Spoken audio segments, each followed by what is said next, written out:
Vi proponiamo la trasmissione Onda Libera del 23 maggio del 2018 con l'intervista fatta a Edoardo Montolli, giornalista e autore di sagge e inchieste delle principali vicende politiche e giudiziarie degli ultimi 30 anni, realizzata dal nostro direttore Giulio Cainarca. A proposito del libro I diari di Falcone, edizioni Chiarilettere, nella quale si parla delle conseguenze politiche di chi si espone e ha rapporti di un certo tipo con la Russia. Buon ascolto.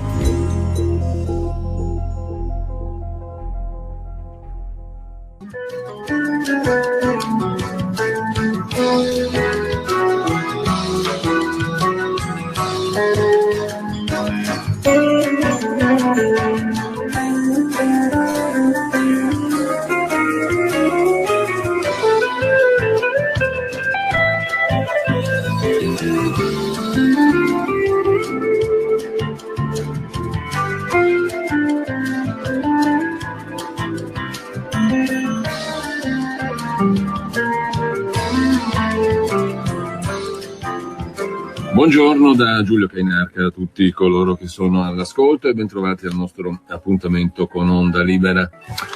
Onda Libera che dedichiamo, come detto in rassegna stampa, in larghissima parte alla conversazione con l'autore di un libro del quale parliamo subito. Di altra bomba si occupa il libro di cui parliamo stamani con il suo autore, Edoardo Montolli. Il libro si intitola I diari di Falcone, le verità nascoste nelle agende elettroniche del giudice ed è pubblicato da Chiarilettere. Intanto, buongiorno Edoardo, grazie per essere con noi. Buongiorno, grazie a voi. Ne ha parlato stamattina anche Rai Radio 3 sulla scorta di un articolo che è uscito sul quotidiano Libero a firma di Giordano Tedoldi, Libero di stamani, la verità su Capaci nel computer di Falcone, è il titolo del pezzo. 8 anni di inchiesta per il libro di Edoardo Montolli, i viaggi in America non ufficiali, il telefono detonatore clonato, l'ombra della strategia del caos. Spuntano nuove teorie sulla strage dagli appunti cancellati nell'agenda elettronica del magistrato. Poi ne parliamo in dettaglio. Anche il Fatto Quotidiano ieri è uscito con 2 pagine, oggi riprese anche nella sua edizione online, a proposito di Giovanni Falcone che seguiva la pista di Gladio e delle indagini top secret di Borsellino su Capaci, sulla strage di Capaci, di Falcone e della moglie della scorta. Le audizioni, il succo di questi articoli sono le audizioni al Consiglio Superiore della Magistratura che furono tenute subito dopo la strage nel 92, dove vennero ascoltati i pubblici ministeri siciliani dopo la strage. Allarmi inascoltati, scrive il Fatto Quotidiano. Peraltro su questa questione di Borsellino di questa questione ti occupi anche nel libro, no Edoardo? Giusto per partire da un punto tra i tanti dei quali parleremo. Sì, è una cosa nella quale mi sono imbattuto leggendo tutta la letteratura, gran parte della letteratura che c'è sulle indagini sulle stragi e i libri sulle indagini sulle stragi, e confrontando le agende di Falcone con quella grigia di Borsellino, che è l'unica che ho ritrovata in un vecchio volume chiamava L'Italia vista dalla CIA, scritto da Mastroliglie Molinari, l'attuale direttore della Stampa. Era riportato un dispaccio riservato dell'ambasciata americana, nella quale era annunciato che Borsellino stava indagando, avrebbe preso in mano l'indagine di Capaci e non era ben chiaro se stesse già indagando sulla strage di Capaci stessa. In proposito l'ambasciata riferiva che il Ministero della Giustizia avrebbe inviato Liliana Ferraro, che era la vice di Falcone agli affari penali, da Borsellino per affidargli ufficialmente l'inchiesta sulla strage di Capaci. Che cosa ho fatto? Sì. Ho visto la data in cui questo incontro ci sarebbe stato, che questo incontro non è emerso ai processi sulla strage di Via D'Amelio, e ho trovato un appunto di Borsellino sulla sua agenda grigia in cui c'era scritto L. Ferraro. Sì. Differentemente da Falcone, Borsellino segnava sull'agenda grigia i fatti che erano avvenuti. Questo è quello che mi ha riferito Fabio Repici, che è l'avvocato di Salvatore Borsellino, il fratello del magistrato ucciso. Sicché queste rivelazioni che vengono fatte oggi sul fatto che Borsellino indagasse segretamente sulla strage di Capaci, in realtà la cosa singolare... Qualcuno le conosceva già da 26 anni. Esatto, le conoscevano da 26 anni, sì. Ma non in Italia, e questa è una cosa... E appunto, non si sapevano in Italia, ma qualcuno oltreoceano le conosceva. Sì, esatto. Negli Stati Uniti.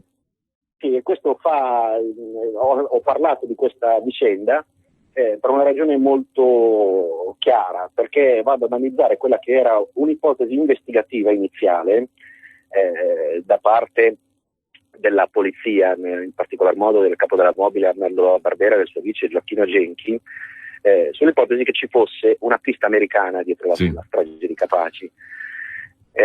Una pista americana che era tesa a impedire l'elezione al Quirinale di Andreotti, influenzare quell'elezione, impedirla sostanzialmente, attraverso la strage di Capaci. Ecco, vorrei fare un piccolo riassunto. Io ho studiato queste agende per 8 anni perché il libro prende spunto proprio dal mio precedente volume, di cui abbiamo anche parlato in passato. Fonte di numerose vicende anche giudiziarie che ti hanno riguardato. Innumerevoli, tutti da esponenti istituzionali, e che è il caso Genchi, per l'appunto. Che è un libro monumentale anche nella mole, ma monumentale anche per la portata delle cose che c'è scritto dentro, perché è un libro che andrebbe tenuto sempre di fianco a qualsiasi scrivania di giornalista e di cittadino, quel libro là.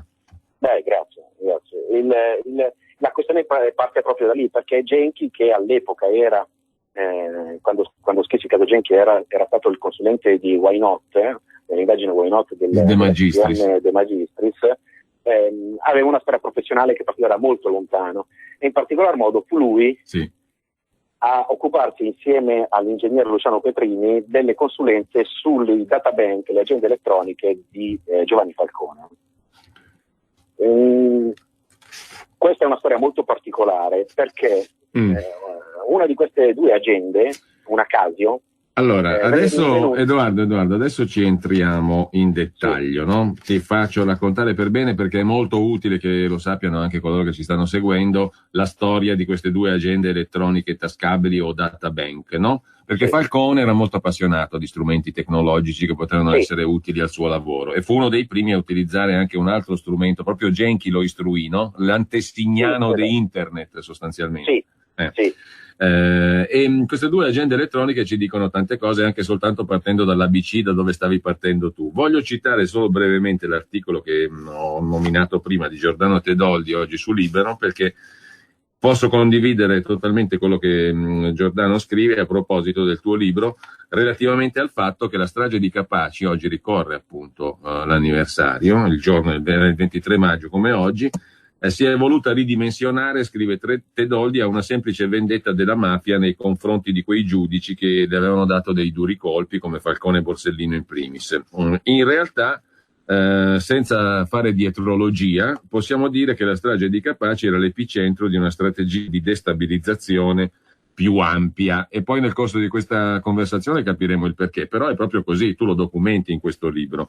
Così come scrive Tedoldi, a un certo punto il libro scava con meticolosità in una serie di filoni oscuri, al punto tale che, terminata la lettura, io l'ho terminata ieri pomeriggio, ieri sera, si ha la sensazione che quello che sappiamo su Capaci, ma anche su Via D'Amelio, cioè sull'eliminazione di Borsellino dalla sua scorta, e sugli ultimi 30 anni della nostra storia, sia un'ombra della verità. Ed è proprio così. Io devo dire, da lettore, arrivi alla fine con questa certezza, non sensazione, perché i fatti che tu enumeri, come al tuo solito del resto, con un pragmatismo e un'attenzione ai documenti e ai dati straordinaria, per cui capisco quanti anni di lavoro ti ci siano voluti, i fatti sono fatti.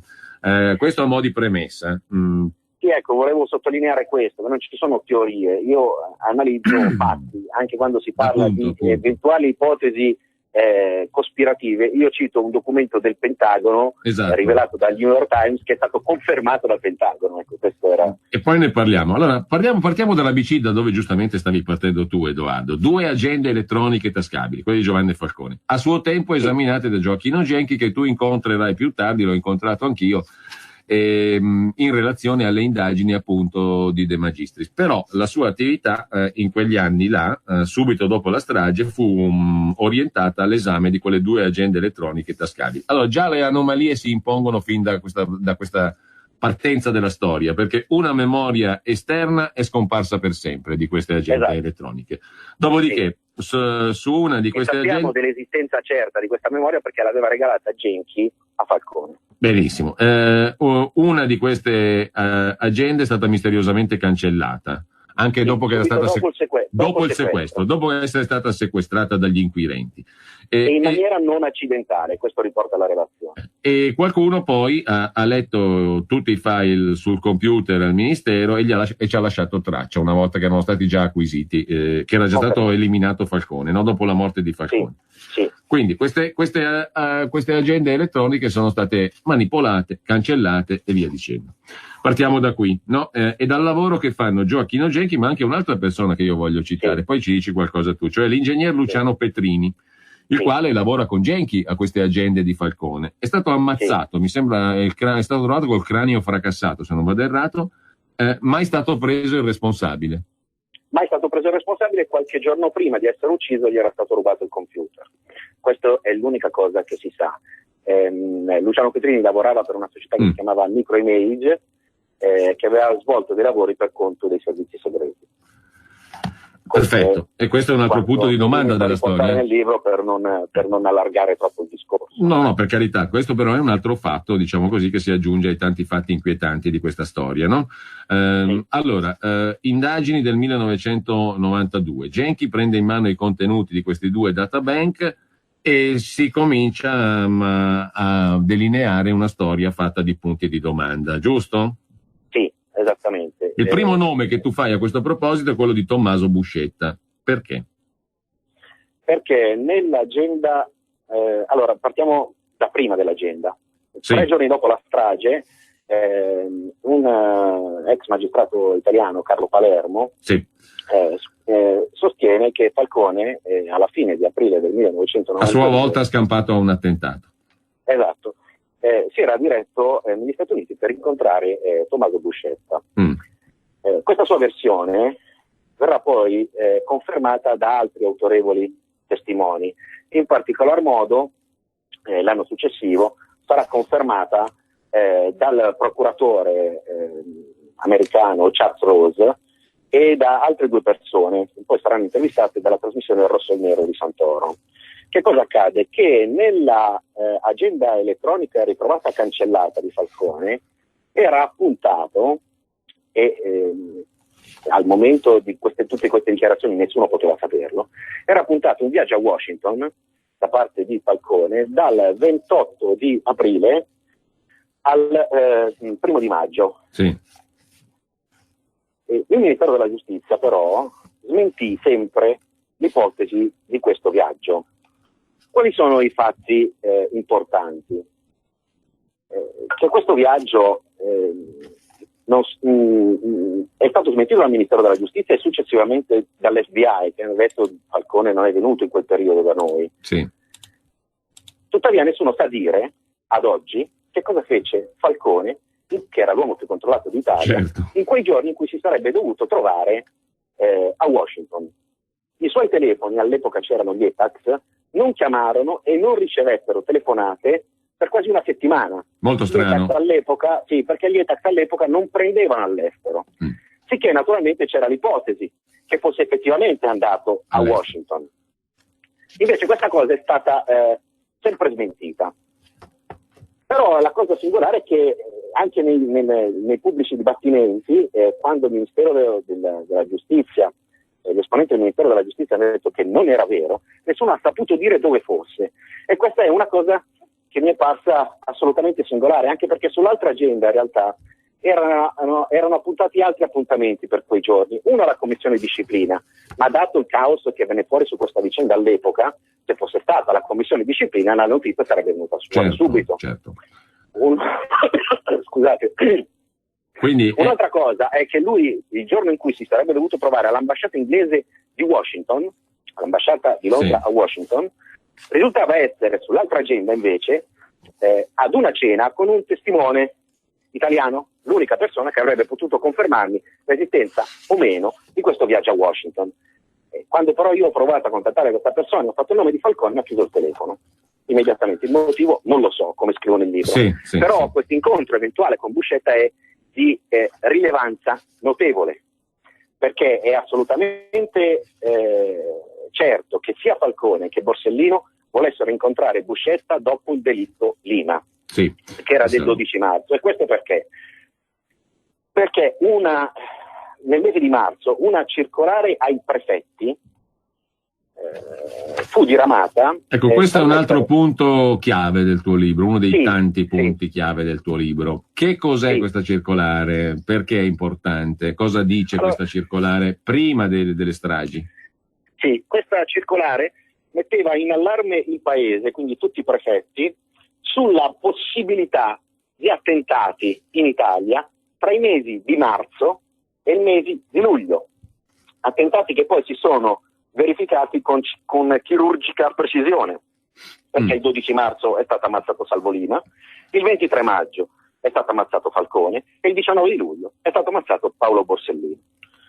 Quindi noi abbiamo una fonte istituzionale che allerta le istituzioni, le prefetture, cioè il Ministero dell'Interno, e dice attenzione, quando a marzo o a luglio si balla.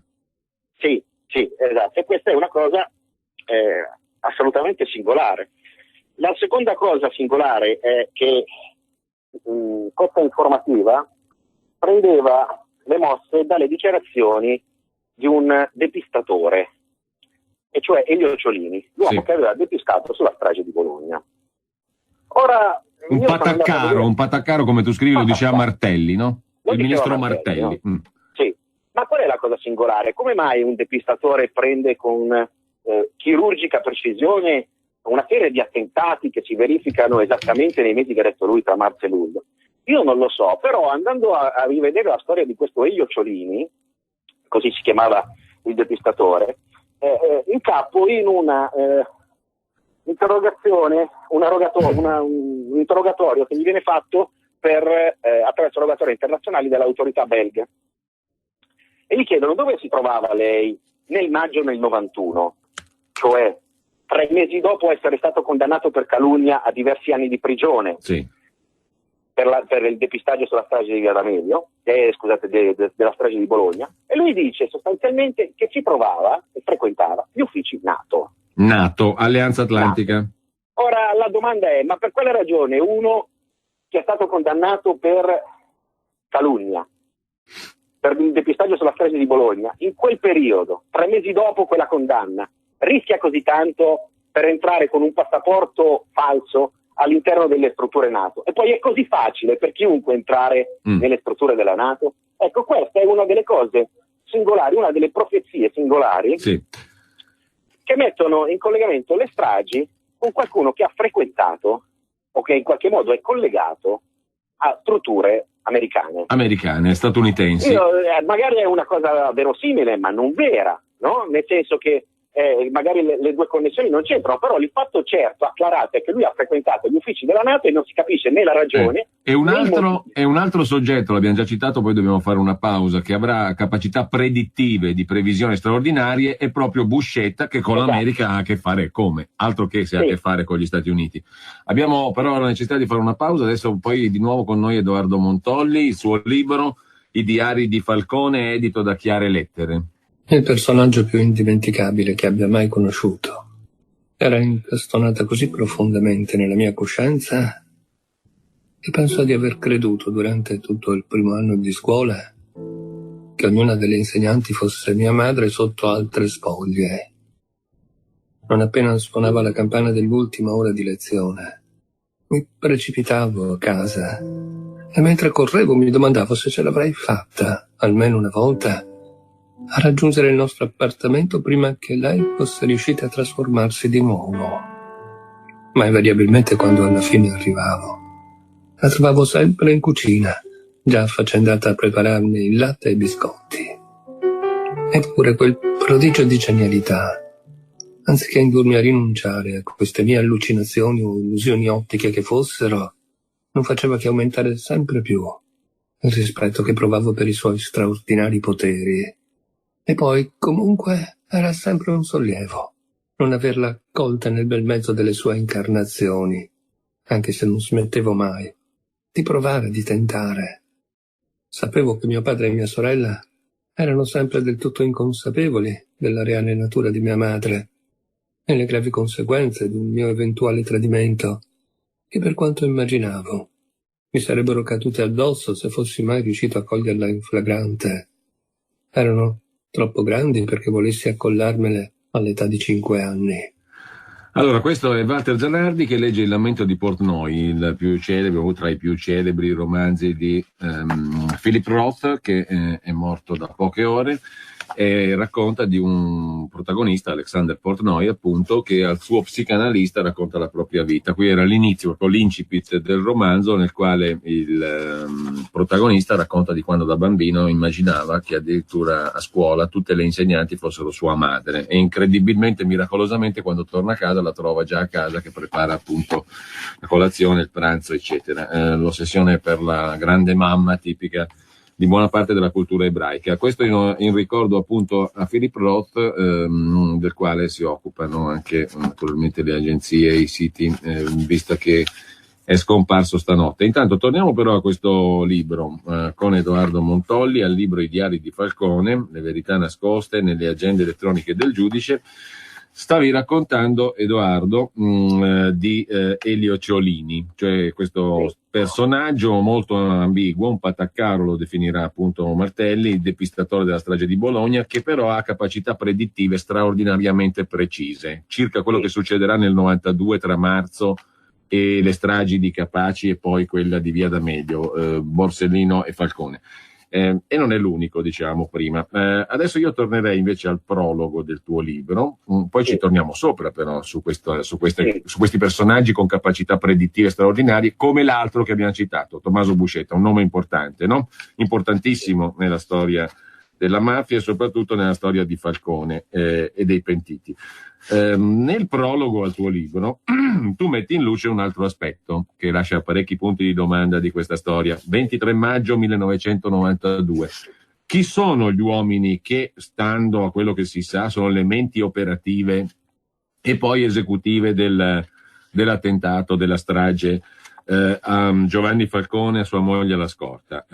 E quali sono le anomalie palesi, clamorose, che ci sono in quella azione terroristica vera e propria, qualcuno dice militare, non è tipica della mafia quella roba lì, e nonostante anche le cose che non tornano, per esempio ci sono indecisioni clamorose, anche quello che materialmente avrebbe schiacciato il telecomando, no? Il telecomando stesso, diciamo, è un telecomando anomalo. Qualcuno... Bisogna fare una premessa, allora. No? Perché o si considera come va considerato Falcone il massimo esperto di criminalità organizzata del mondo, come era considerato all'epoca, oppure non si capisce dove si va a parare.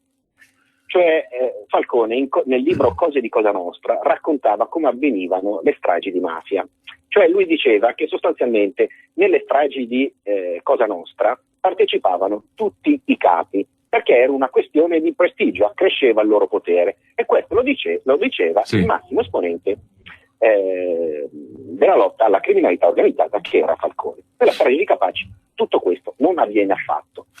Tra l'altro, scusami Edoardo, ma c'è una bellissima intervista che conclude il tuo libro a Salvatore Petronio, che è l'avvocato di Salvatore Biondino, che è una delle cosiddette menti operative di questa azione. Era considerato il trade union tra il comando e Totorino. Perfetto, viene considerato appunto il trade union tra Totorino e il comando. Allora, Salvatore Biondino, a un certo punto, poi leggendo il suo libro si capisce anche il perché di questa frase.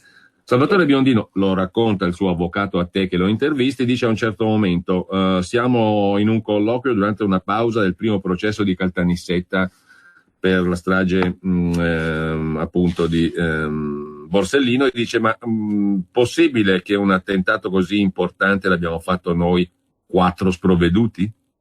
Sì, l'attentato di Capaci, perché... la strage di Capaci stiamo parlando naturalmente. Sì, esatto, perché se uno legge quelle cose che scriveva Falcone, che deve essere considerato il massimo dell'attendibilità, si aspetta di trovare la strage di Capaci un comando fatto da boss di primo piano. Certo. Invece si tratta di persone di secondo e terzo piano. Alcuni di loro non si erano mai nemmeno visti prima. La persona che aveva il compito di seguire il corteo delle auto blindate, Gioacchino La Barbera, non aveva mai nemmeno visto Rina ed era rientrato nella famiglia da cui si era dovuto allontanare perché rischiava la vita soltanto un mese prima della strage. L'artificiere, Pietro Rampulla, sarebbe stato presentato a Rina soltanto nelle fasi preparative della strage. Chi ha recuperato gli ordigni, cioè Spatuzza, all'epoca non era nemmeno stato combinato, perché lo sarà soltanto nel 1995. Cioè non era mafioso ufficialmente. Esatto, sono tutti uomini di secondo e di terzo piano alle dipendenze di Brusca, no? Che era l'unica persona di primo livello sostanzialmente, no? O comunque di un certo livello. Il quale però sbaglia anche a schiacciare il telecomando. Perché la persona che faceva da regista l'operazione, Nino Gioè, gli urlerà 3 volte di schiacciare il pulsante del radiocomando e nonostante questo lui riesce a far saltare la strada sostanzialmente. Falcone. No? Però ecco, bisogna partire da questo, che queste persone erano un gruppo di persone di secondo e terzo piano, che peraltro non erano nemmeno abili, perché loro che cosa facevano? Loro raccontavano che loro tenevano sott'occhio i voli che arrivavano, i voli di linea che arrivavano da Roma verso Palermo o anche da altre città, comunque verso Palermo, per pedinare sostanzialmente il giudice. Ma l'unica volta che nel mese di maggio il giudice era giunto con un volo di linea, loro non se ne erano nemmeno accorti. E la cosa singolare, e qui entriamo in una questione un po' più delicata, è che si trattava di lunedì 18 maggio e quel lunedì 18 maggio Falcone si trovava con Borsellino. Sì. Brusca dirà che Biondino li aveva avvertiti e guarda, che gli aveva detto sostanzialmente, guarda, ci siamo fatti sfuggire Borsellino e Falcone insieme.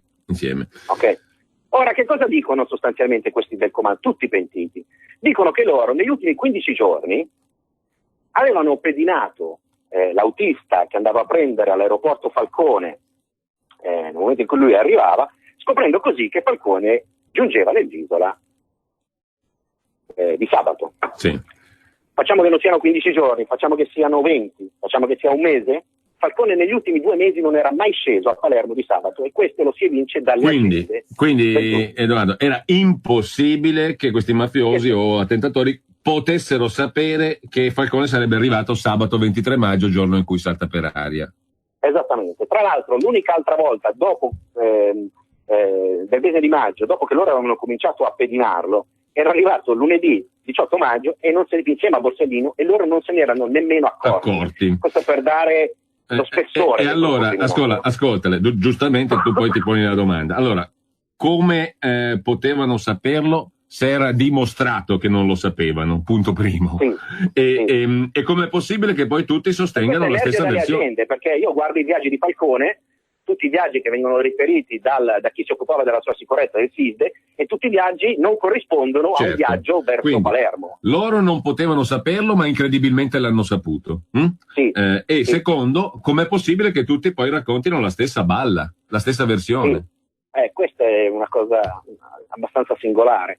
Se non che il personaggio più misterioso di tutta questa vicenda, che è Nino Gioè, che è quello che è morto in circostanze misteriose in carcere, no? Ufficialmente per suicidio, verosimilmente era lui che aveva in mano un telefonino, anche se è emerso nelle indagini che nessuno di loro aveva questo telefonino, anche se era appartenuto ad uno del comando.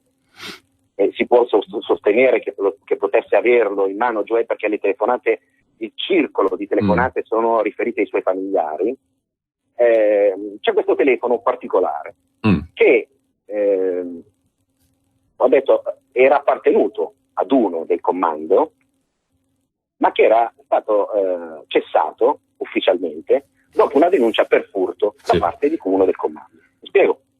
Quindi è un telefonino che era stato rubato, è un telefonino che era stato rubato, una denuncia e quindi formalmente doveva cessare di funzionare entro una certa data. No, era già cessato, era stato dichiarato cessato un mese prima. Sì. Okay? Come faccia a funzionare un telefono cessato? Non si sa. L'unica ipotesi per cui possa continuare a funzionare, perché c'è poi tutta una serie di questioni sugli altri telefonini, ma a comando, eccetera, eccetera, è che questo telefonino fosse clonato. Clonato, certo. Cosa che le indagini hanno escluso, però non hanno detto come facesse allora a funzionare. Questo telefonino, poco prima che Falcone prenda l'aereo, che da Roma lo porta a Palermo, fa 3 telefonate. E dove? L'ultima delle quali, 9 minuti, in Minnesota. Stati Uniti, per 40 secondi. Sì, perché peraltro si è sempre detto che questo telefonino non poteva essere clonato, si è sempre detto, soltanto in quella volta si è analizzato, però tutti i pentiti hanno sempre detto che le operazioni che hanno fatto con i telefoni clonati, cioè le operazioni di clonazione dei telefoni, hanno iniziato a farla dopo le stragi. Invece, da una vecchia consulenza, sempre di Gioacchino Genchi, per la procura di Palermo, Genchi si era occupato delle clonazioni, emerge un telefonino di un boss trapanese, che invece aveva iniziato le clonazioni alla metà del 1991. Contrariamente quindi a quello che dicono tutti i pentiti, ben prima. Le clonazioni sono iniziate prima delle stragi, almeno nel Trapanese, che è una località estremamente importante. Se quel telefonino fosse stato clonato allora, chiunque avrebbe potuto fare la stessa operazione che facevano i mafiosi e prendere il controllo delle operazioni. Sì. Questo sulla base di dati di fatto, cioè su una consulenza che stabilisce che le clonazioni sono state fatte un anno prima delle stragi, sul fatto che un telefonino cessato continua a funzionare, sul fatto che tutti quelli del comando che sono sopravvissuti, a parte Gioè, hanno detto di non aver mai telefonato negli Stati Uniti, soprattutto in quella data. Questi sono dubbi che restano appesi e ai quali non si dà la risposta. Solitamente quando ci sono processi che finiscono con errori giudiziari, c'è sempre qualche dato appeso che non viene considerato. A me pare che sapere chi avesse fatto quelle chiamate con un telefonino che era sicuramente in mano al comando degli stragisti sia di estremo rilievo, soprattutto perché quel telefono, tutti dicono di non averlo usato, soprattutto perché quel telefono doveva essere cessato, soprattutto perché, contrariamente a quello che hanno detto tutti i pentiti, le clonazioni dei telefoni Cosa Nostra ha iniziato a farle prima delle stragi e non dopo. Questo è un dettaglio estremamente appunto non sono dettagli, sono cose di grande importanza, così soprattutto come se consideriamo che questo era un gruppo più o meno di sprovveduti, per dirla come l'ha detta Biondino al suo avvocato. Sì, di sprovveduti dietro ai quali si può immaginare che ci siano invece persone molto più preparate. La storia del radiocomando è un'altra storia che tu approfondisci in questo libro, no? Tanto per dirne una, poi ci arriveremo. Intanto tu hai ricordato prima quella circolare della quale dà conto il 18 marzo lo stesso ministro dell'interno Scotti, no? Come tu racconti. Sì, di questa circolare sostanzialmente quella che lanciava l'allarme sul piano destabilizzante per l'Italia. Di destabilizzazione del paese. Okay? E metteva delle date precise agli attentati in Italia, marzo-luglio. Questa è una cosa di estrema importanza. Nel momento in cui viene diffusa questa circolare, il 18 di marzo, Falcone si trova a Palermo con il Presidente della Repubblica Cossiga e con loro c'è Paolo Borsellino, perché questo lo si rileva dall'agenda grigia, c'è scritto Cossiga. Quindi quando loro vengono ad apprendere l'esistenza di questa circolare dei prefetti, perché Cossiga dice che non ne sapeva nulla, si trovano tutti e tre a Palermo. Non è possibile che non si siano chiesti qualcosa in proposito della morte di Salvo Lima, perché comunque, voglio dire, era come possiamo dire, partiva da lì il piano di destabilizzazione. Salvo Lima era, diciamo, l'esponente principale della democrazia cristiana in Sicilia, e Falcone e Borsellino sapevano benissimo di chi si stava parlando, perché hanno fatto indagini per decenni sulla materia, e non è possibile che nessuno di loro si sia chiesto se andare a interrogare Buscetta, e infatti è assolutamente acclarato che tutti e due volessero sentire Buscetta. Certo. Nonostante le smentite poi istituzionali successive, eccetera. No, che lo volessero sentire non c'è la smentita, perché che lo volessero sentire è assolutamente certo. Sì, esatto, è che c'è la smentita sul fatto che lo abbiano visto. Esatto, quando l'ex ministro Martelli dice che a lui non risulta che Falcone si recò a Washington per incontrare Buscetta, smentendo quello che aveva detto in una trasmissione televisiva subito dopo la strage, dicendo che c'era andato. Lui dice: beh, io poi mi sono affidato a quello che mi hanno detto i funzionari del ministero, che lui non c'è andato, e a quello che alla fine ha detto l'FBI, che non c'è andato. Ma anche in quell'occasione ha detto che comunque Falcone gli aveva detto che assolutamente doveva andare a sentire Buscetta, perché diceva: è successa una cosa enorme. Ora, che cosa deve andare a chiedere eventualmente Falcone a Buscetta? Qualcosa su questo piano di destabilizzazione dell'Italia. Mi sembra evidente, del quale parla anche il giorno dopo. Un piano, giusto per essere chiari, al quale sicuramente Falcone non si sarebbe mai piegato. Ecco dove si va eventualmente a cercare i momenti della strage, perché c'è una ragione estremamente semplice ma importante da chiarire. Quale? Diversi anni fa curavo una collana di libri. Pubblichiamo un libro di 2 giornalisti di Repubblica, nella quale ci sono delle dichiarazioni di un magistrato palermitano, Leonardo Guarnotta, che aveva lavorato a lungo con Falcone e Borsellino. Sì. Anche Guarnotta dice: il 16 marzo del 93, parlando con Buscetta, ricordo che Buscetta in tutto quel periodo era in America sotto protezione esclusiva dell'FBI, no? Parlando con Buscetta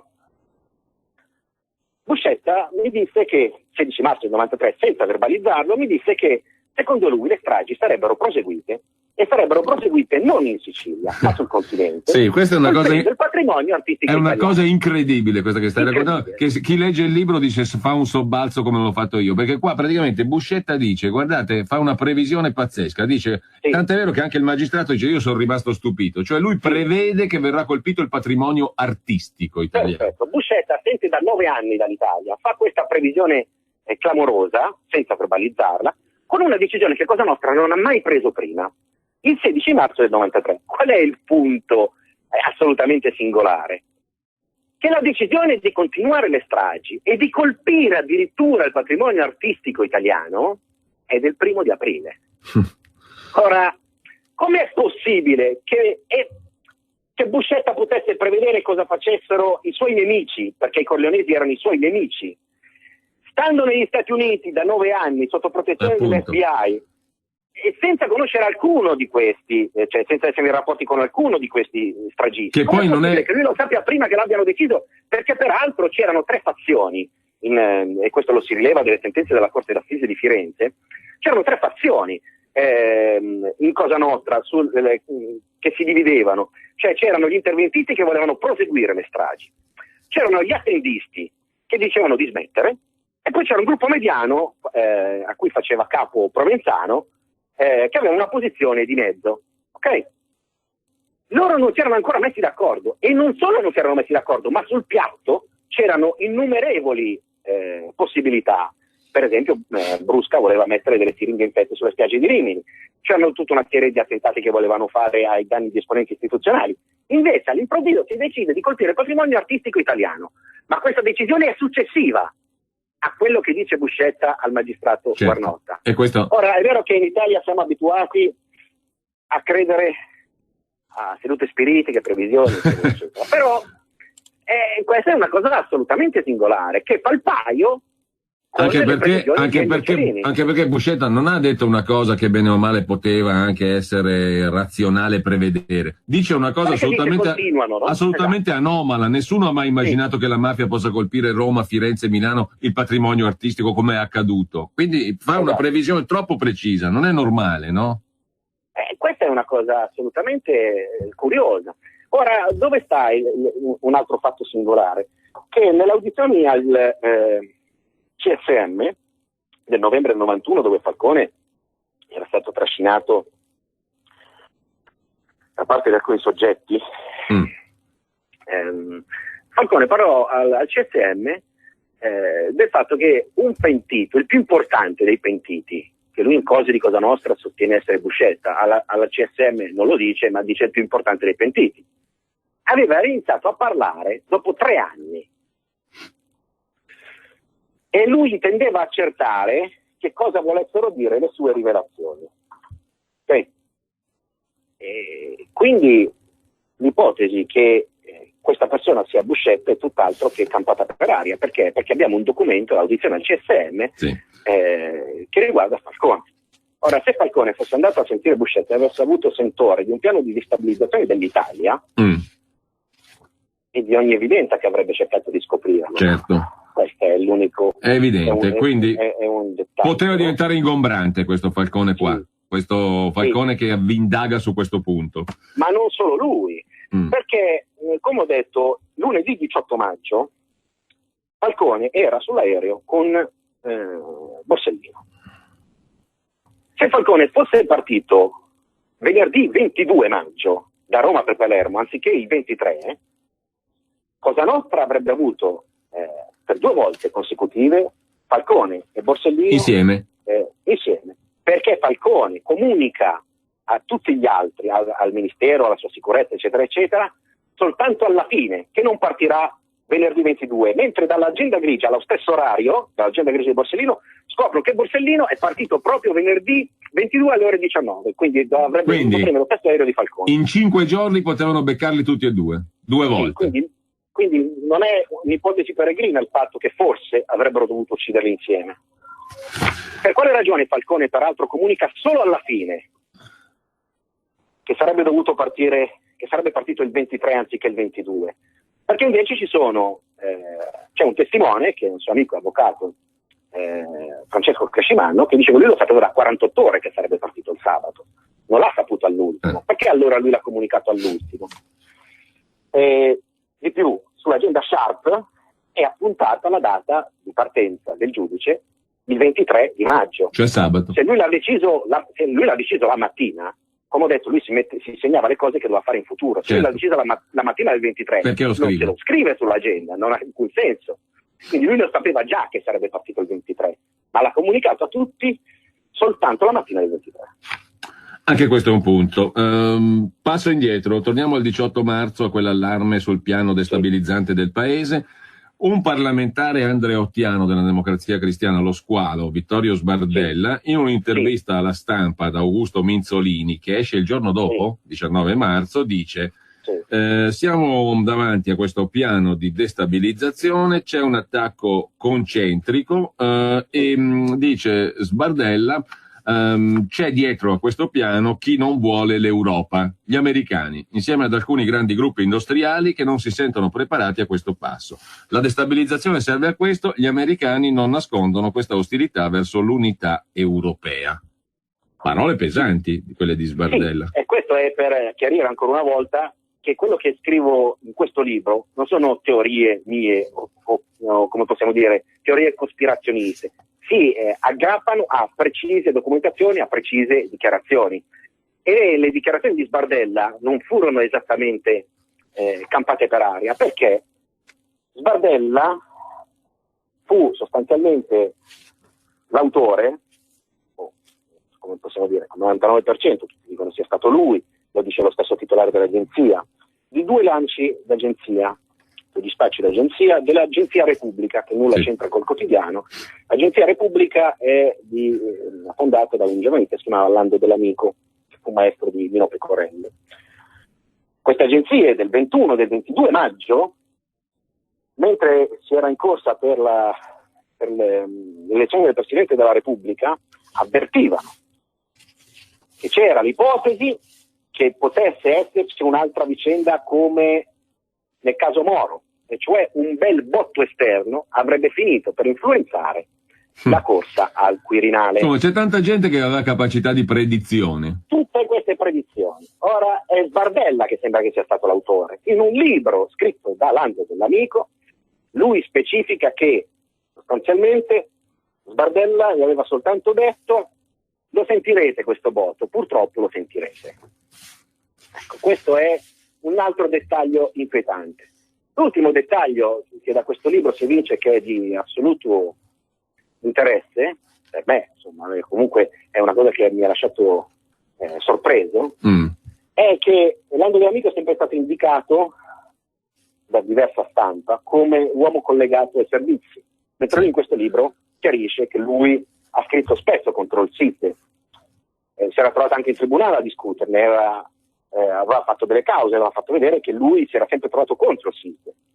Contro l'Agenzia Repubblica c'è anche una relazione riservata della DIA, che lo metteva vicino ai servizi segreti. E lui invece spiega tutt'altro, no? Perché lui aveva sostanzialmente attaccato i pentiti e dice la DIA per questo ce l'ha con me. Quindi le sue fonti, le fonti di questa agenzia non erano certamente i servizi segreti e non era certamente la DIA. Quando gli chiedono all'epoca sulla stampa come avessero fatto a prevedere il botto, lui sostanzialmente fa presente che erano state fonti qualificate, oltre che un ragionamento politico. Fonti qualificate sono fonti di polizia, questo è pacifico, no? Anche perché poi fa riferimento proprio a forze dell'ordine. La cosa che mi ha colpito è che dice che tra le fonti della sua agenzia, che gli dava spesso notizie di rilevante interesse a lui, alla sua agenzia, magari anche ai suoi collaboratori, è Federico Umberto D'Amato. Ecco, ti fermo Edoardo, perché volevo proprio parlare di lui, di questo nome. Questo nome necessita di un piccolo approfondimento, di un focus, giustamente. Adesso però dobbiamo fermarci di nuovo, per cui ti chiedo la cortesia di aspettare un paio di minuti, perché nel libro si fa questo nome in relazione anche al nome di Giorgio Napolitano, Presidente emerito della Repubblica. Interessante anche questo passaggio su Napolitano, atlantista per definizione, vicino agli Stati Uniti, agli ambienti americani, eccetera. E poi ci spieghi perché compare e perché è importante in questa storia che tu racconti anche il nome di Federico Umberto D'Amato, ex capo dell'ufficio affari riservati del Ministero dell'Interno, un ufficio sul quale si sono dette tante cose. Anello di collegamento tra il Ministero dell'Interno e la NATO. E la NATO, l'Alleanza Atlantica, un'altra volta. Ne parliamo appunto tra pochissimo.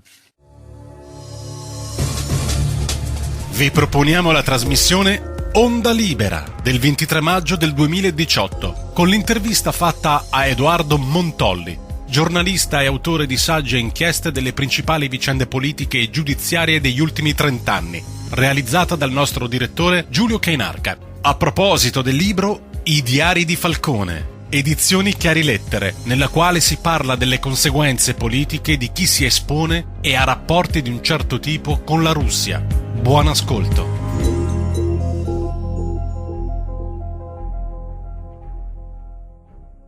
Allora, chi è Federico Umberto D'Amato, di cui tu parli pure nel libro, ex capo di questo misterioso ufficio affari riservati del Viminale che fa da collegamento tra Italia e Alleanza Atlantica? Come ricordi tu nel libro, un uomo che si dice sapesse tutto di tutti. Sì, questo non lo dico solo io, no? Io riporto quello che dicono tutti sostanzialmente, che diceva lui stesso e che dicevano tutti i più importanti esponenti politici, che era comunque l'anello di collegamento tra l'Italia e la NATO, lo è sempre stato per quasi 50 anni, anche quando ha smesso i suoi incarichi all'interno del Ministero sostanzialmente, no?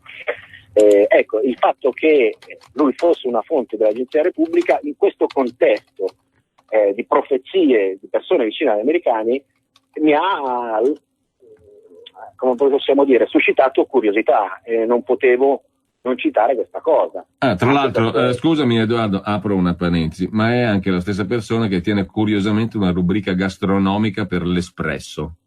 Sì, questa è una... No, è l'Espresso non a caso, Caracciolo, editore dell'Espresso. No.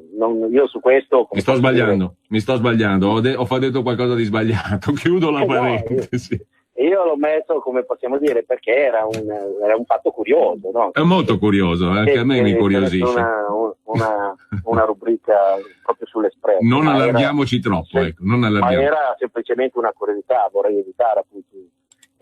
illazioni, diciamo così. Esatto, no? Perché io mi sono basato su documenti, ho detto curiosamente perché oggettivamente è curioso, no? Ecco, questo è il fatto, anche perché Federico Umberto D'Amato diceva lui stesso che schierava tutti, ma era un ottimo gastronomo. Diciamo che però il fatto che lui fosse una fonte dell'agenzia che prevede con 1 o 2 giorni prima un bel botto esterno per influenzare la corsa al Quirinale, dove come è noto poi non andrò Andreotti, è l'altro elemento singolare. Amico di Napolitano, amico di Giorgio Napolitano, tra l'altro. Lui sostanzialmente in quell'intervista rilasciata a Repubblica diceva che il suo candidato ideale era Napolitano, mi pare come Ministero dell'Interno, ma è un tratto di intervista che ho grande stima, eccetera, eccetera. Su Repubblica. Sì. Ora qual è il punto però? Volevo tornare alla questione Buscetta, di rilevante importanza. Cioè Buscetta che vive sotto protezione dell'FBI, che fa questa previsione al magistrato Leonardo Guarnotta, che secondo autorevoli testimoni avrebbe incontrato Falcone, che era andato lì per chiedere del delitto Lima e quindi del piano di destabilizzazione. Questo viaggio che è stato smentito, eccetera. Mi hanno chiesto che cosa si sarebbe dovuto dire con Falcone. Noi non lo possiamo sapere, no? Perché noi non sappiamo se si sono incontrati. Però sappiamo che cosa ha detto Buscetta dopo, perché con le accuse di Buscetta si è messa fine definitivamente alla carriera politica di Andreotti, anche se nei processi la gran parte delle sue accuse su Andreotti è stata considerata totalmente infondata, mentre tutte le accuse che aveva fatto precedentemente sul mondo di Cosa Nostra a Falcone, che aveva chiesto su di lui 2600 riscontri, parole sempre di Buscetta, erano risultate assolutamente precise. Ora, com'è possibile, anche qui, che il più importante dei pentiti di Cosa Nostra, fino ad un certo punto, sia sempre attendibile, e poi a un certo punto inizia a fare delle dichiarazioni totalmente infondate, ma l'infondatezza di queste dichiarazioni verrà fuori soltanto dopo 10 anni. Certo. Nel frattempo la carriera politica di Andreotti finisce, e nella circolare dei prefetti si diceva che Andreotti era il possibile bersaglio dell'attentato del piano di destabilizzazione. Ecco, i punti di domanda è che la strage di Capaci va ad incrociarsi e segna, come possiamo dire, in quest'ottica il punto di frattura tra la prima e la seconda Repubblica, che ha nulla a che fare con quell'anno 92 poi è quello anche di Mani Pulite, eh? Sì, quello di Mani Pulite che, come possiamo dire, con azioni legittime ha portato comunque alla fine di una della prima Repubblica, come dicevi poco fa anche tu in relazione a questa strage, quella di Capaci, appunto, che si inserisce a questo punto in un contesto più ampio. Questo è quello che appare, no? Di certo, una strage come quella di Capaci non c'è stata prima in Italia fatta allo stesso modo, e non ci sarà nemmeno più dopo. È un'azione che sembra veramente di tipo militare. Vi proponiamo la trasmissione Onda Libera del 23 maggio del 2018 con l'intervista fatta a Edoardo Montolli, giornalista e autore di sagge inchieste delle principali vicende politiche e giudiziarie degli ultimi 30 anni, realizzata dal nostro direttore Giulio Cainarca. A proposito del libro I diari di Falcone, edizioni Chiarilettere, nella quale si parla delle conseguenze politiche di chi si espone e ha rapporti di un certo tipo con la Russia. Buon ascolto.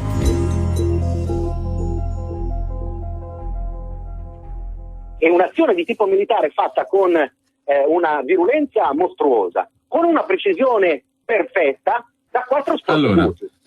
Questo è il punto. Edoardo, tu nel libro racconti anche, c'è un capitolo del libro che è intitolato Il ruolo degli americani. Sono le tesi di Gioacchino Genchi, no?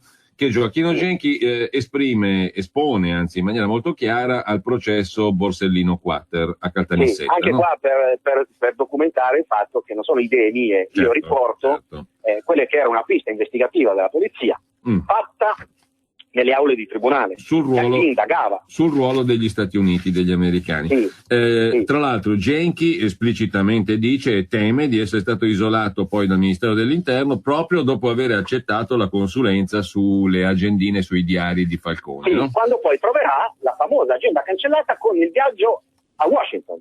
La domanda che mi sono posto io è: com'è possibile che prima le persone confermino il viaggio di Falcone a Washington, che poi sarà smentito, e solo dopo viene confermato che sull'agenda cancellata c'era questo viaggio a Washington? Questa è una cosa assolutamente singolare, perché non è che è stato trovato prima l'appunto sull'agenda e dopo le persone hanno detto sì è vero.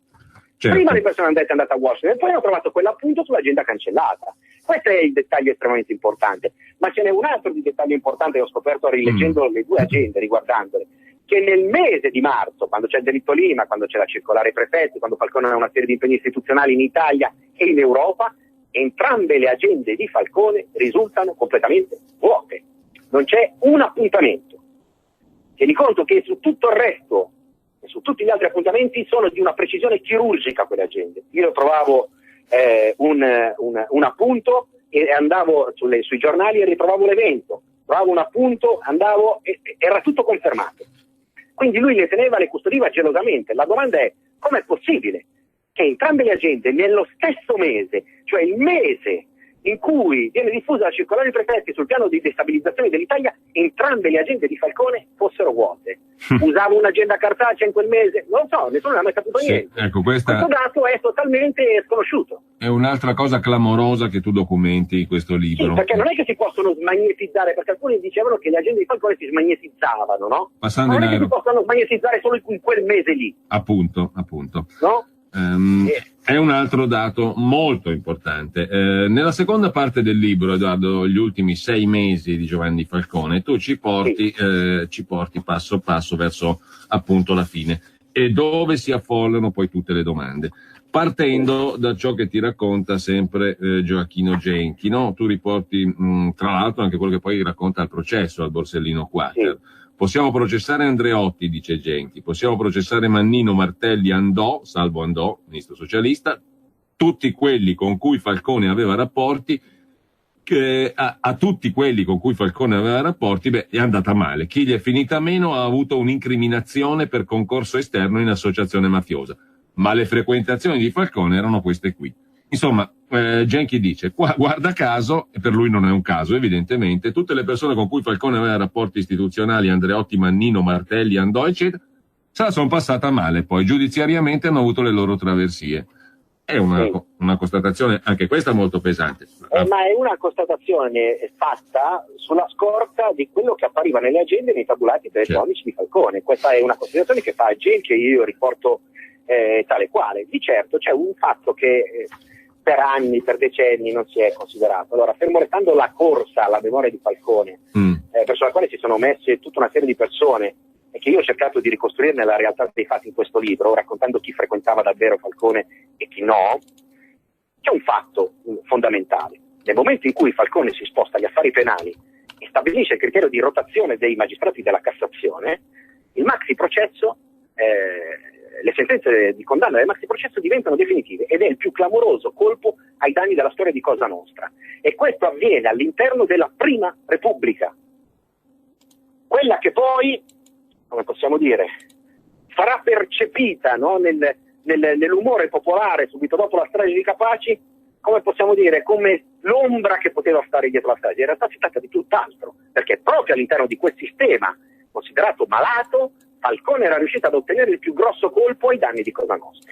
Questo è un dato oggettivo che bisogna rimettere al suo posto per capire, o per tentare di capire come siano andate le cose in quel 1992.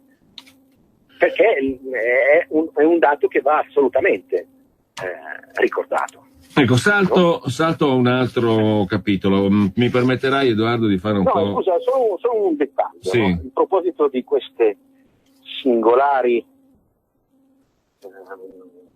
movimentazioni che c'erano fuori dall'Italia in quel periodo, io racconto la storia di Francesco Di Carlo.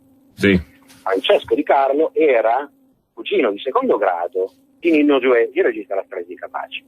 Francesco Di Carlo, quando si penta, racconta che il carcere di Full Sutton era stato avvicinato da alcune persone che erano vicine ai servizi segreti stranieri, che le avevano chiesto come uccidere Falcone. Questo sarebbe avvenuto pochi mesi dopo il fallito attentato alla Daura. Sì. E lui aveva indicato Gioè, cioè il suo cugino. Che cosa racconterà poi Di Carlo? Che poi Gioè aveva informato Rina e Rina aveva poi organizzato tutta la cosa, no? Questa cosa mi ha lasciato estremamente perplesso, perché io sono andato a rivedere la storia di Francesco Di Carlo, andando a recuperare dei dati del maxi processo sepolti negli atti del maxi processo, che ho scoperto non conoscevano nemmeno alcuni avvocati dei boss in quel processo sulla strage di Capaci. E cioè Di Carlo non solo era stato espulso molti anni prima da Cosa Nostra, ma l'espulsione era dovuta al fatto, secondo quello che racconterà il pentito di cui poi ti dico, sì, che lui si era appropriato di soldi di Cosa Nostra. Siccome la sua famiglia era importante, l'avevano espulso senza fargli altro. Lui a quel punto si era trasferito a Roma ed è a quel punto che lui intreccia un affare di droga con Totuccio Contorno. Totuccio Contorno, insieme a Buscetta, era l'acerrimo nemico dei Corleonesi, sì, perché il pentito è uno dei due pentiti chiave del maxi processo.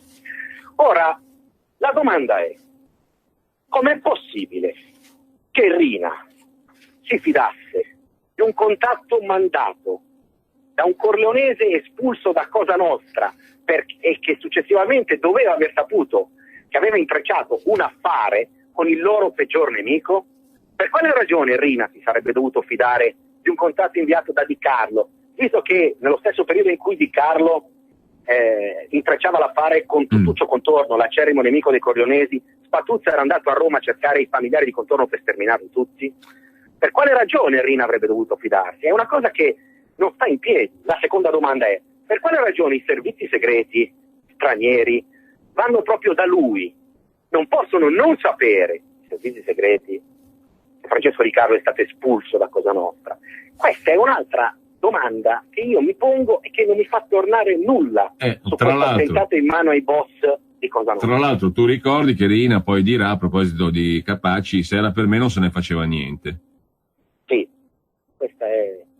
Però, come posso dire, qualsiasi cosa, come sai, che riguardano dichiarazioni dei boss, sono sempre viste con doppi, tripli, quadrupli messaggi. No? Chiaro, certo. No? Le ultime sono quelle di Graviano, no? Graviano che ha detto: se io dicessi la verità su quello che è successo, mi rimanderebbero in cella, perché tutti l'hanno interpretato e dice sono messaggi sibillini. Io mi immagino invece che magari Graviano va fuori e dice: scusate, la verità è che non siamo stati noi, non è successo niente, cioè noi non c'entriamo niente, siamo stati messi in mezzo. E a quel punto mi rimanderebbero in cella, dice Graviano. No? E io mi immagino che questo sia il sottinteso del suo discorso. Per carità, poi ci sono teorie, pentiti che parlano, che raccontano, però ecco, Falcone sosteneva in Cose di Cosa Nostra che quando un pentito parla, un pentito racconta, ha sempre qualcosa, un piano dietro, lo fa per calcolo. Ok? Certo. In questo caso qua, quelli che stanno in cella da 24 anni hanno ben poco da calcolare. Mi sembra evidente. Allora, vado per spot, poi però torniamo su un punto molto importante che è quello sui telefoni clonati, no? Solo un ultimo dettaglio, sì. Perché c'è una persona che comunque aveva detto che Buscetta era una persona manovrabile, ed era l'unica persona che, pur essendo stato uno dei capi di Cosa Nostra, della vecchia Cosa Nostra, non era Buscetta, era molto superiore in rango a Buscetta, era Gaetano Badalamenti, pur ammettendo di aver partecipato alla commissione di Cosa Nostra senza mai essersi dissociato, questa è una cosa che non era mai avvenuta prima e non sarà mai avvenuta e non avverrà mai dopo, diceva che Buscetta era manovrato e voleva venire in Italia a smentirlo nelle sue dichiarazioni, nelle dichiarazioni di Buscetta contro l'ex senatore a vita Giuliano Andreotti. Chiaro anche questo punto. Stavo dicendo prima, a spot, tu parli nel libro di Gaspare Mutolo e dell'oro di Mosca. Perché entrano, o meglio, in che modo entrano o non entrano, perché l'oro di Mosca non c'entra per nulla, non è mai entrato nell'inchiesta sulla strage di Capaci, ma era un altro dei capitoli dei quali si stava interessando Falcone. L'oro di Mosca intendiamo il collegamento tra i quattrini del Partito Comunista Sovietico e il Partito Comunista Italiano e la mafia. Sì, sostanzialmente perché dopo la strage il procuratore generale della Russia, Valentin Stepankov, disse che sostanzialmente stava lavorando con Falcone a indagini sul finanziamento illecito del Partito Comunista Sovietico verso l'Italia. Questa ipotesi è sempre stata smentita perché Falcone ovviamente dal Ministero non poteva indagare e racconto tutta una serie di opinioni contrapposte di persone che erano all'epoca membri del governo, che dicono sostanzialmente tutt'altro, cioè che Falcone indagava sull'oro di Mosca. C'è un dettaglio però, che quando si arriva a stabilire, Stepankov ha detto che Falcone sarebbe dovuto andare a Mosca pochi giorni dopo la strage, quando si arriva a stabilire una data, io questa data all'interno delle agende non la trovo, però poi, come sottolineo, non ho trovato all'interno delle agende tutta un'altra serie di appuntamenti che dovevano esserci annotati, a partire dal fatto di quel marzo che è totalmente assente, per poi gli altri appuntamenti, in particolar modo uno, che è l'unico che ho potuto documentare, del gennaio del 92, di un incontro tra Falcone e Borsellino, che invece ha notato sull'agenda grigia. Quindi resta un mistero questa collaborazione tra Stepankov e Falcone. Tra l'altro tu riporti il giudizio di Andreotti, il quale dice la vicenda dell'oro di Mosca fu la causa della strage di Capaci. Andreotti. Sì, però mi pare che su questa cosa qua il problema c'è un po' più complesso, no? Perché comunque il Partito Comunista Sovietico era stato messo fuori legge quasi un anno prima. Sicuramente se qualcuno era interessato all'oro di Mosca, quello che scrivo, non era il Partito Comunista Sovietico, che non c'era già più. Ok? Che poteva essere interessante per qualcun altro, ma non certo per il Partito Comunista Sovietico, perché lui sostanzialmente quello che sottende Andreotti che potesse essere stata un'operazione del KGB, KGB come si chiama adesso negli ultimi anni, è quello a cui sottende, mi pare di aver capito, perché parla di un'operazione militare. A me questa ipotesi, per quanto secondo me, cioè per quanto da quanto emerge potrebbe trattarsi effettivamente di un'operazione militare, i dati porterebbero a escludere che questa operazione militare sia stata fatta da KGB. Quel che è certo è che la collaborazione Falcone-Stepankov, il procuratore russo, rappresentava, diciamo, un salto di qualità nei rapporti Italia-Russia complessivamente. Assolutamente, questo è un dettaglio rapporti più amichevoli, di assoluto rilievo che vale ancora, credo, ancora oggi. Perché, come ho detto, la questione è molto semplice. Allora, io parto da fatti concreti. È acclarato, documentato, che nel 1992 i palazzi del potere italiani fossero intercettati dagli americani. Ci sono addirittura delle conversazioni, no? Che sono poi sono diventate note, no? E non solo l'Italia, erano spiati anche tutti gli altri alleati. Le ultime vicende, da Wikileaks, da Snowden, eccetera, io le cito tutte, no? Gli americani tengono sotto controllo costantemente i loro alleati. Questo è il primo dato. Il secondo dato è che nel 1991 viene rivelato da New York Times un documento segreto del Pentagono. Documento che verrà confermato dal Pentagono, però con una postilla. Diranno, no, era solo una bozza. Che cosa sosteneva questo documento? Che l'Europa, è da lì che partono poi tutte le dichiarazioni di Spardella, che l'Europa, visto che c'era stato lo sgretolamento dell'Unione Sovietica, l'Europa dovesse continuare ad andare avanti senza crearsi un proprio esercito, ma stando sotto il mantello benevolo della NATO, e metteva in allarme contro l'unico paese in grado di distruggere gli Stati Uniti, cioè la Russia.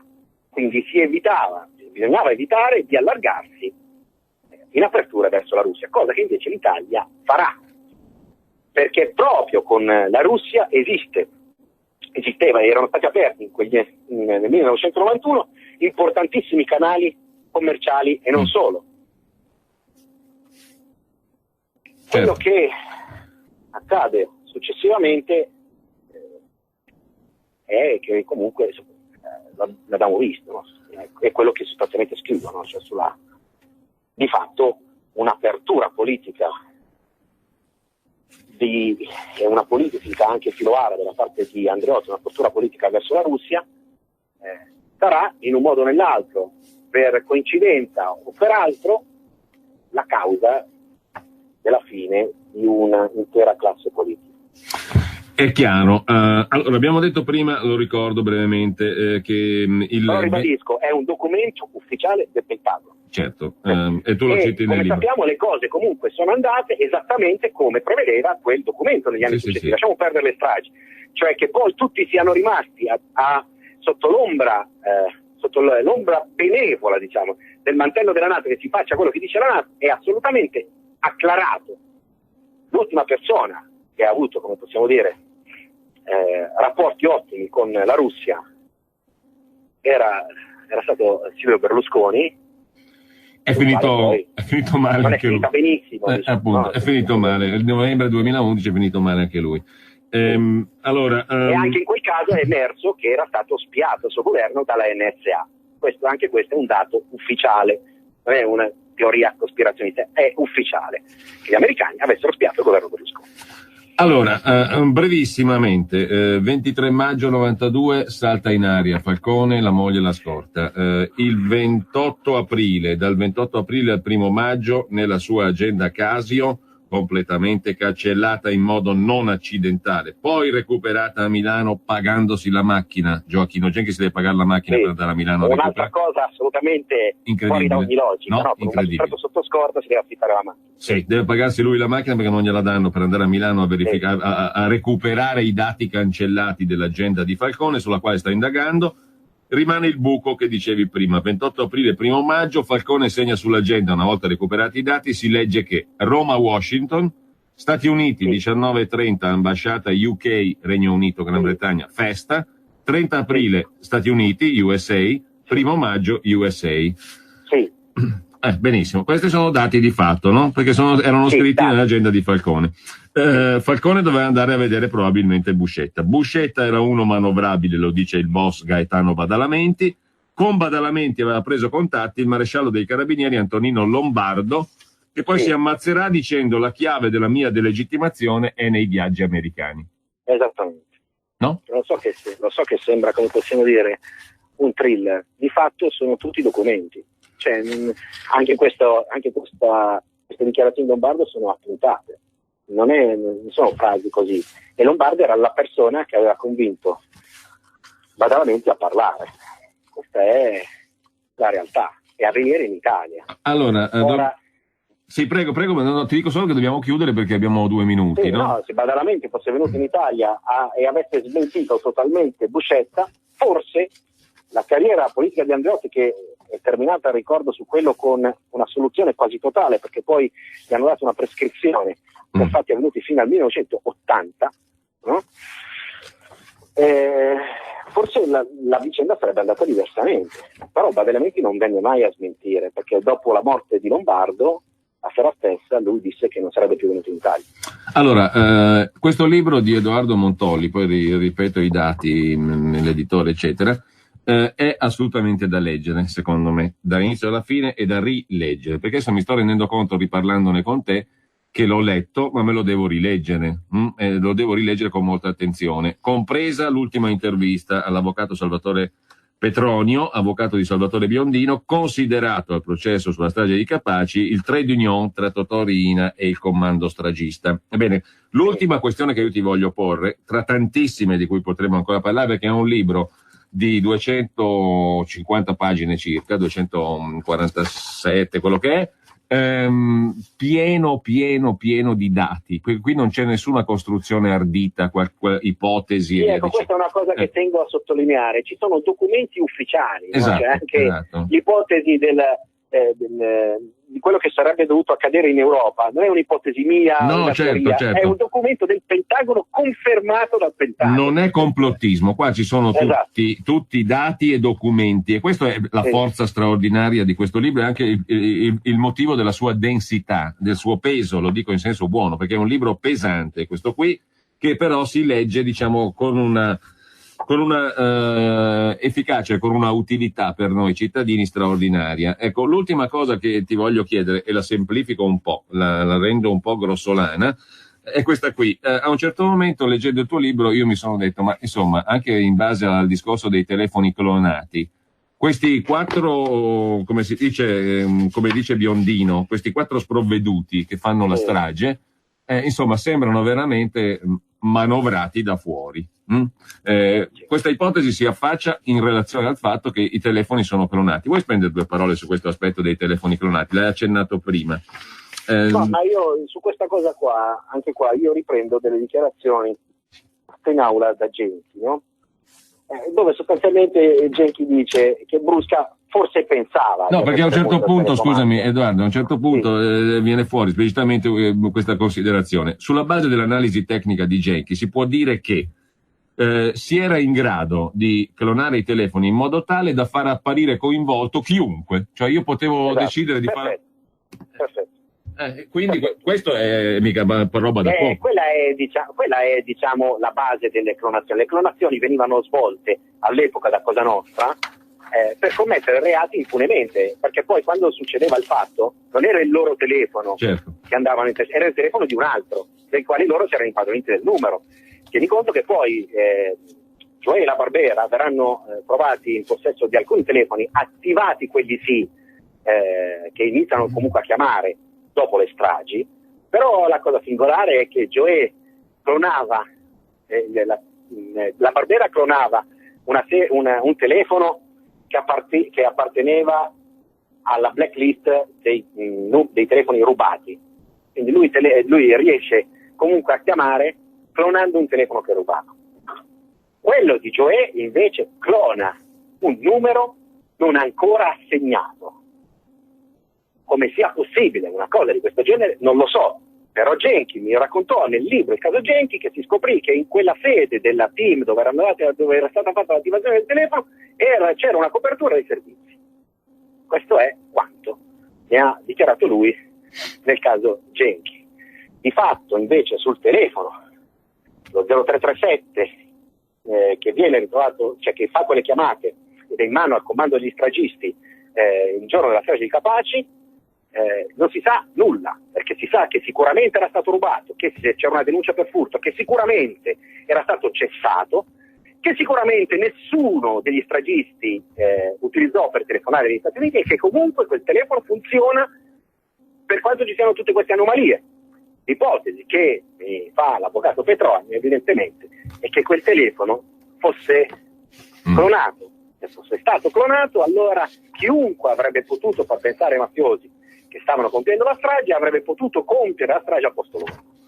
Allora, sono poche pagine che concludono il libro, quelle dell'intervista all'avvocato Petrolio. Ti dico solo, Edoardo, che io mi sono segnato 15 domande su questa intervista, che non posso farti adesso. Magari le faremo, se hai voglia, in un'altra circostanza. Le faremo in un'altra circostanza. Una trasmissione sulla strage di Erba e un'altra. Esatto, no, ma poi io queste 15 domande alla fine del libro che mi sono segnato sulla base di questa intervista te le voglio fare, le faremo veramente in un'altra occasione.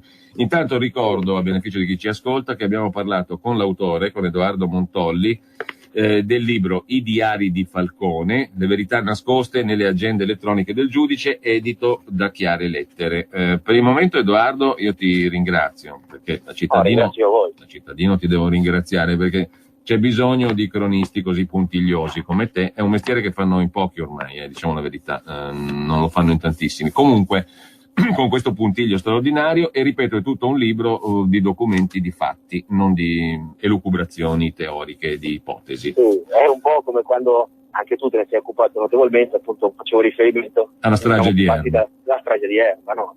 Sì, sono fatti. Lì all'inizio mi davano del visionario, quando nel 2008 pubblicai il primo libro, I grandi abbagli sono felici amanti, il fatto che questi erano innocenti, e oggi mi pare che ci sia un gran numero di persone, guarda caso sono le persone che poi approfondiscono appunto i dati, i fatti e i documenti processuali, cioè non le teorie ma le cose reali. Vabbè, questo è il punto. Io ringrazio davvero Edoardo Montolli, Diari di Falcone, Chiare Lettere. Grazie, buona giornata.